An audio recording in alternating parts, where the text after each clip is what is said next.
Hello बच्चों, नमस्कार, जय हिंद, राधे राधे। सामान्य हिंदी से एक और उपयोगी प्रैक्टिस सेट का क्रमांक रहेगा तीसरा। यानी इससे पहले ऑलरेडी मैं आप लोगों को 2 प्रैक्टिस सेट कवर करा चुका हूं। अगर आप लोगों ने वो प्रैक्टिस सेट कवर नहीं किए हैं तो बिल्कुल करिए।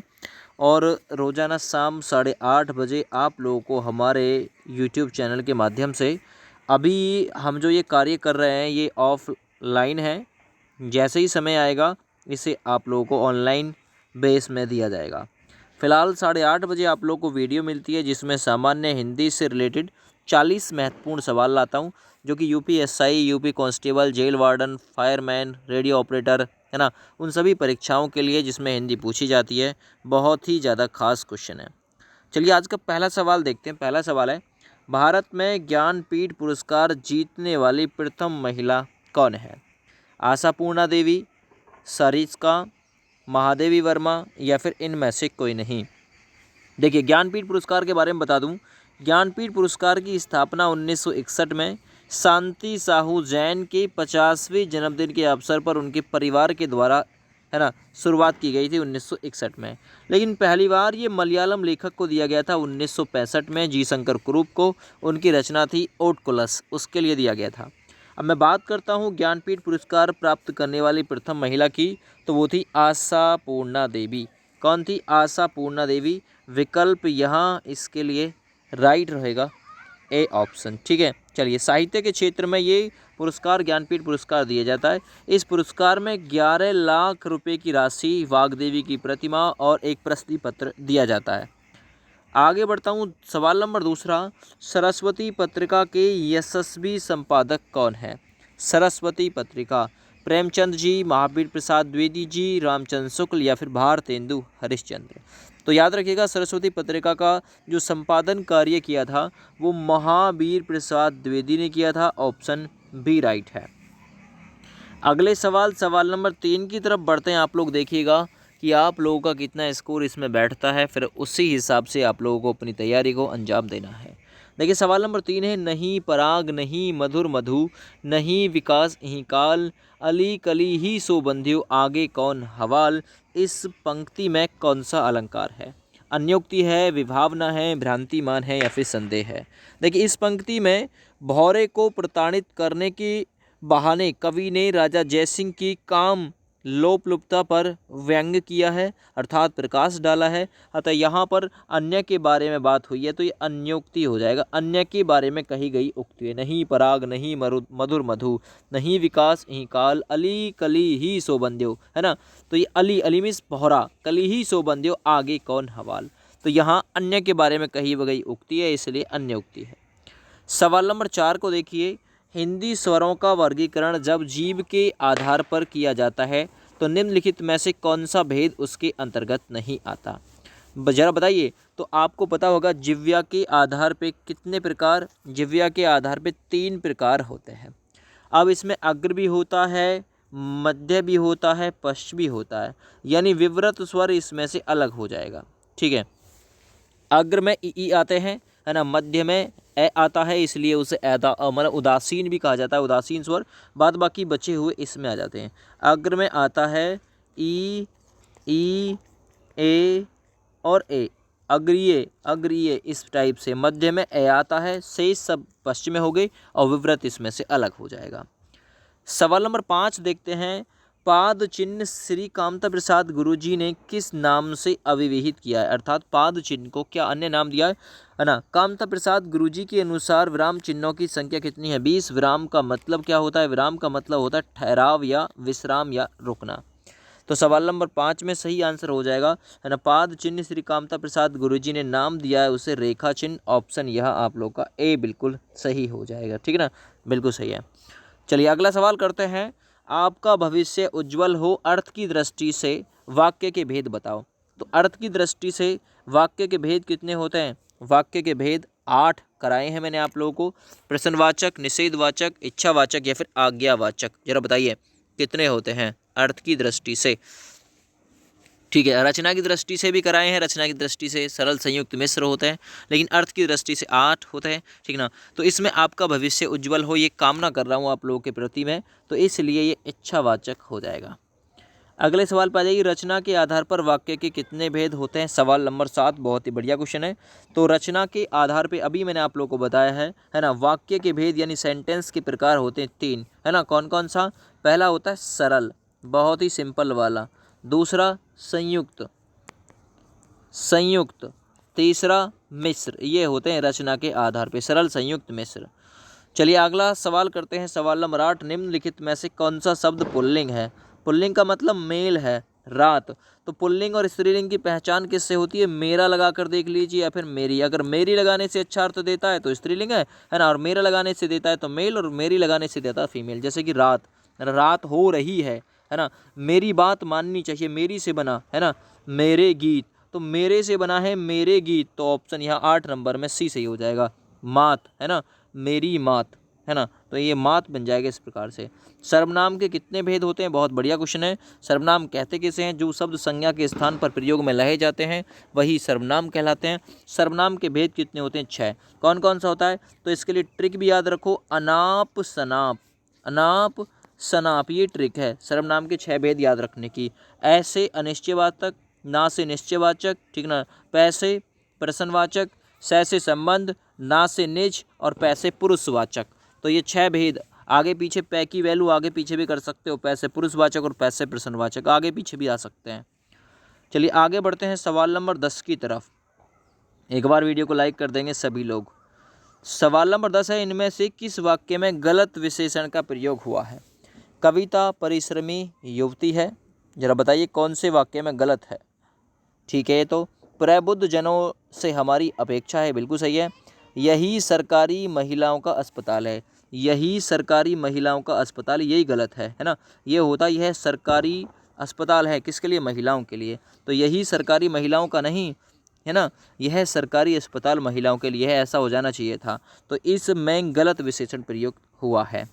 अगला सवाल है, मैं खाना खा चुका हूँ, इस वाक्य में कौन सा भूतकालिक भेद है? तो भूतकालिक भेद, भूतकाल के भेद कितने होते हैं? तो भूतकाल के भेद होते हैं 6, है ना।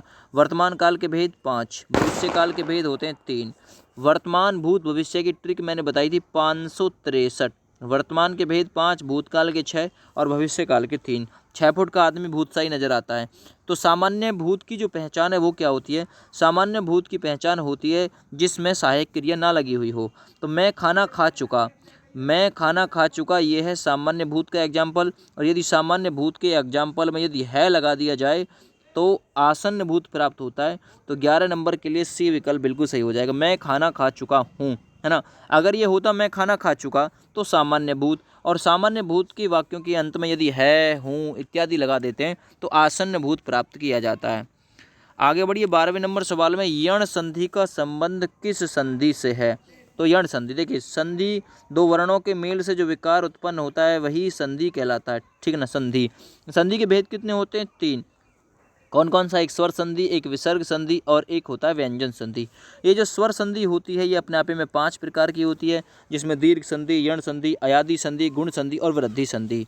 तो जो ये यहाँ पे यण संधि है ना, ये स्वर संधि के भीतर आता है, इसलिए 12 नंबर के लिए ए विकल्प बिल्कुल राइट हो जाएगा। चलिए सवाल नंबर 13 को कर लेते हैं। सवाल नंबर 13 है, महाजन शब्द में कौन सा समास है ना। समास कौन सा है? समास के भेद कितने हैं? समास के भेद भी 6।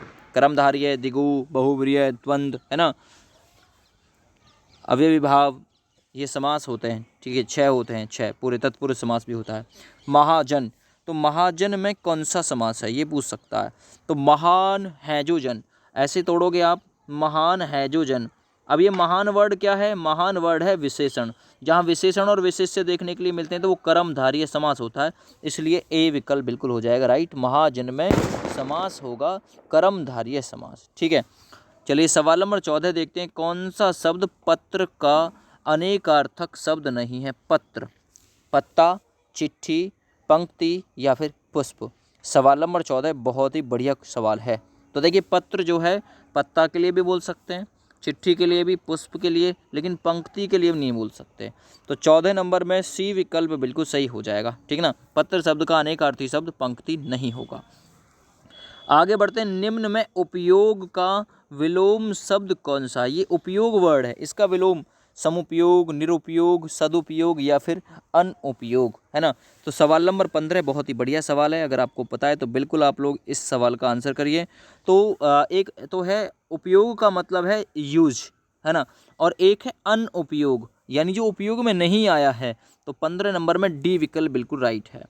सवाल नंबर 16 करते हैं, निम्न में से एक पत्थर का पर्यायवाची नहीं है। पत्थर का पर्यायवाची प्रस्तर, पसन, पाहन या फिर यहाँ पे लिखा हुआ है अगला उपल।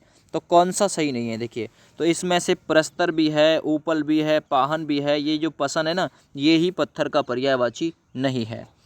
सवाल नंबर 17 करते हैं, निम्न में से मीन का समानार्थक शब्द क्या है। तो देखिए मीन का मतलब मछली होता है, ठीक है ना।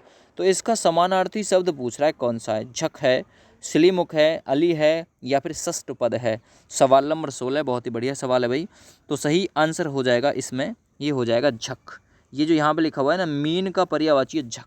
इसके अलावा मत्स्य भी है, सफरी भी है, जल भी है, जीवन भी है। ये मीन अर्थात मछली के पर्यायवाची शब्द हो जाएंगे झक, ठीक है ना।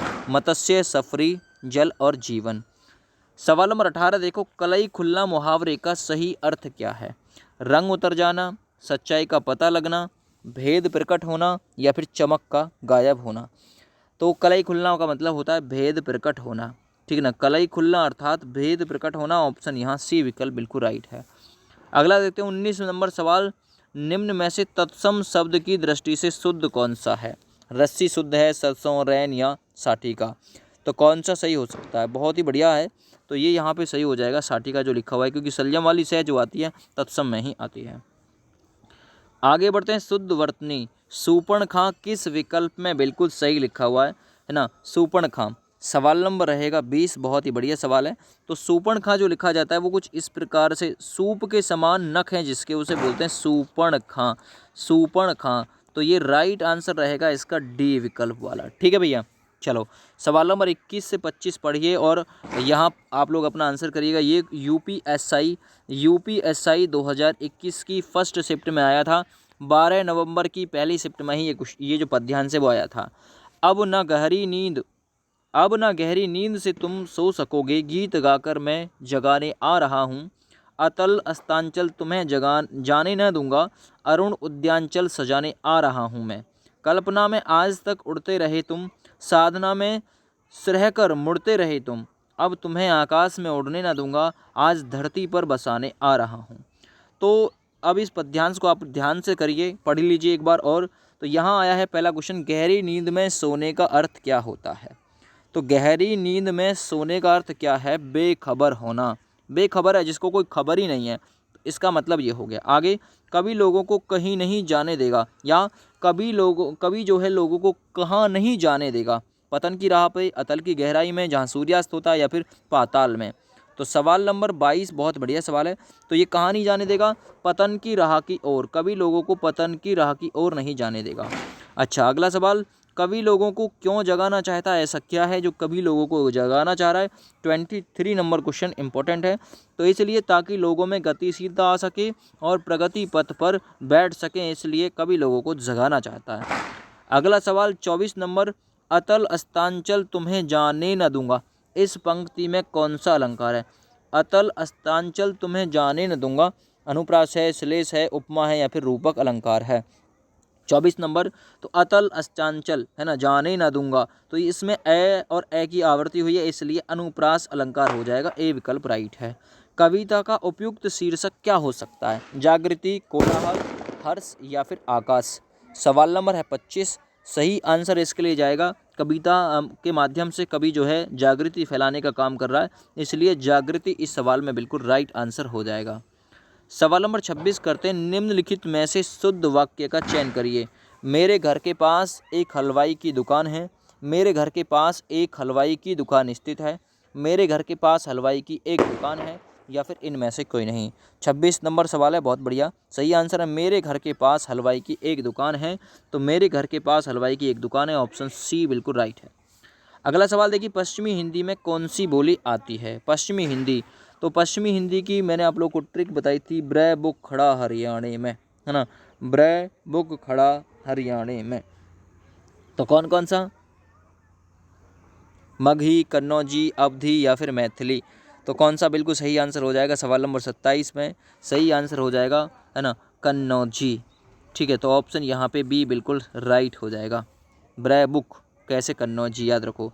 अप्रमेय किस वाक्यांश के लिए एक शब्द, अप्रमेय किस वाक्यांश के लिए एक शब्द है, जरा पढ़ो, पता चलेगा आपको इसमें से। ठीक है, अप्रमेय जो तोला या मापा ना जा सके, या जो अवश्य होने वाला हो, जो प्रमाण से सिद्ध ना हो सके, जो समय पर संभव ना हो। तो 28 नंबर क्वेश्चन सही आंसर रहेगा इसके लिए, जो प्रमाण से सिद्ध ना हो उसे कहेंगे अप्रमेय। ठीक है, अगला, आणविक भट्टियाँ असीमित शक्ति का खाली स्थान है, साधन है, स्रोत है, उपकरण है या फिर माध्यम है। तो बहुत सिंपल क्वेश्चन है, इसमें स्रोत आएगा, क्योंकि आणविक भट्टियाँ जो हैं वो असीमित शक्ति अर्थात जिसकी कोई सीमा ना हो उस शक्ति का स्रोत है, याद रखो। अगला नंबर देखिए, अखिल भुवन चर अचर सब हरिमुख में लखी मातु, चकित भई गदगद वचन विकसित द्रग पुलकातु, पंक्तियों में कौन सा रस है? सवाल नंबर 30। तो देखिए यहाँ माता कौशल्या आश्रय है, शिशु राम की मुख सभी लोगों को देखना आलम्ब है, चकित होना रोमांच, आंखें फैलाना अनुभाव है, इसलिए यहाँ अद्भुत रस हो जाएगा। ऑप्शन नंबर सी बिल्कुल राइट हो जाएगा, क्योंकि चकित आ गया ना वर्ड, आश्चर्यचकित। ठीक है, इस प्रकार से। तो हिंदी का प्रथम अंतर्राष्ट्रीय मुख्यालय कहाँ पर स्थित है? बहुत बढ़िया क्वेश्चन है, सवाल नंबर 31। तो ये कहाँ पे है? महाराष्ट्र। तो हिंदी का प्रथम अंतर्राष्ट्रीय मुख्यालय महाराष्ट्र में स्थित है। ऑप्शन 31 के लिए बिल्कुल ए सही हो जाएगा। ठीक है ना। हिंदी का प्रथम अंतर्राष्ट्रीय विश्वविद्यालय महात्मा गांधी अंतर्राष्ट्रीय विश्वविद्यालय वर्धा महाराष्ट्र में स्थित है। वर्धा महाराष्ट्र में स्थित है हिंदी का पहला अंतर्राष्ट्रीय विश्वविद्यालय। आगे, निम्नलिखित में से कौन सी रचना सूरदास की नहीं है? सूर सारावली, साहित्य लहरी, सूर सागर, सिंपल है, चित्ररेखा। अब ये जो चित्ररेखा है ये किसकी रचना है? चित्ररेखा जो है वो मलिक मोहम्मद जायसी की रचना है। किसकी? जायसी की रचना है चित्ररेखा। आगे बढ़ते हैं। शक्तिशाली, दयालु, शांत, धीर और योद्धा नायक के लिए शब्द क्या होगा? है ना, धीरोदत्त या धीर ललित या धीरोदात्त, कौन सा हो जाएगा? सवाल नंबर 33 नंबर क्वेश्चन है। तो शक्तिशाली, दयालु, शांत, धीर और योद्धा नायक के लिए शब्द हो जाएगा धीरोदत्त। कौन सा हो जाएगा? धीरोदत्त हो जाएगा। ऑप्शन यहाँ बी बिल्कुल राइट हो जाएगा। आगे बढ़ते हैं। ब्रज भाषा का केंद्रीय क्षेत्र कौन सा है? तो ब्रज भाषा का केंद्र कौन सा बोला जाता है? लखनऊ, इलाहाबाद, मथुरा या वाराणसी। 34 नंबर क्वेश्चन है, 34 नंबर में सही हो जाएगा। यहाँ ब्रज भाषा का केंद्र बोला जाता है मथुरा को। ऑप्शन यहाँ सी बिल्कुल सही आंसर के रूप में माना जाएगा। अगला देखिए, बिल्ली को पहले ही दिन मारना चाहिए, इसका अर्थ क्या है? भय का समन शुरू में ही कर देना चाहिए, दुश्मन पर पहले ही वार कर देना चाहिए, रौब पहले ही दिन पड़ता है फिर नहीं, बुरा समय आते ही सचेत हो जाना चाहिए। तो 35 नंबर सवाल है, तो सही आंसर है बिल्ली को पहले ही दिन ही मारना चाहिए, यानी कि भय का जो समन है ना वो शुरू में ही कर देना चाहिए, भय का नाश शुरू में ही कर देना चाहिए। अगला देखिए, सहोदरा निम्न में से किसका पर्यायवाची शब्द है? सहोदरा बहन का, पृथ्वी का, भाई का या फिर उरग का। सवाल नंबर 36। तो देखिए, बहन का पर्यायवाची शब्द होता है सहोदरा। ऑप्शन ए बिल्कुल सही हो जाएगा। बहन के अन्य पर्यायवाची शब्द भागनी होता है, दीदी होता है, जीजी होता है, बहन इत्यादि होता है।